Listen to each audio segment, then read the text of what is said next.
नमस्कार मित्रांनो, लग्नानंतर होईलच प्रेम मालिकेच्या येणाऱ्या महा एपिसोडमध्ये आपल्याला जबरदस्त असा ट्विस्ट पाहायला मिळणार आहे. पार्थ स्वतःहून रम्याला पत्रिका द्यायला गेलेला असतो आणि तो म्हणतो की मागच्या वेळेस आत्याने पत्रिका फाडली होती, कदाचित तू सुद्धा हेच करशील, पण या पत्रिकावर लिहिलेले नाव कधीही वेगळे होणार नाही. तेव्हा रम्या म्हणते की तू अजूनही माझ्यावर संशय घेतो का रे?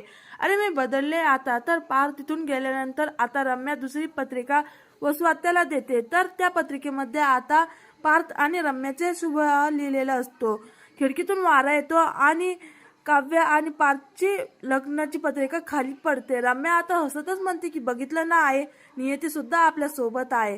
आता माझा विश्वास बसला. यावेळेस तर पार्थ फक्त माझाच होणार आहे. रम्या विचार करत असते की अगं तू नक्की काय प्लॅन बनवते, मला तरी सांग. तर रम्या तिला काही सांगत नाही आणि लग्नाच्या दिवशी मंडपात पार्थचे 2 लग्न होतात, कारण लग्नाच्या दिवशीही काव्य मंडपात पोहोचतच नाही. रम्याने तिला गुंगीचे औषध देऊन आता रूम मध्ये झोपून ठेवलेलं असतं आणि तिचं सालू घालून ती मंडपात पार्थच्या बाजूला येऊन बसते. सगळं काही रम्याच्या प्लॅन नुसार सुरू असतं आणि ज्यावेळेस गुरुजी म्हणतात की तुम्ही आता वधूच्या गळ्यात मंगळसूत्र घाला आणि त्याच वेळी तिथे काव्याची एंट्री होते. ती म्हणते की थांबा देशमुख. सगळ्यांना आता तिथं धक्का बसतो. काव्य इथे आहे तर पार्थ सोबत अग्नीसमोर कोण बसलंय?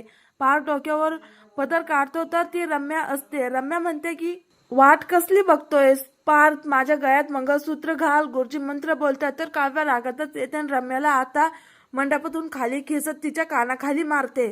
तर रम्या हसतच बोलू लागते की अगं तू आता काही करू शकत नाही, माझं पार्थ सोबत लग्न झालंय.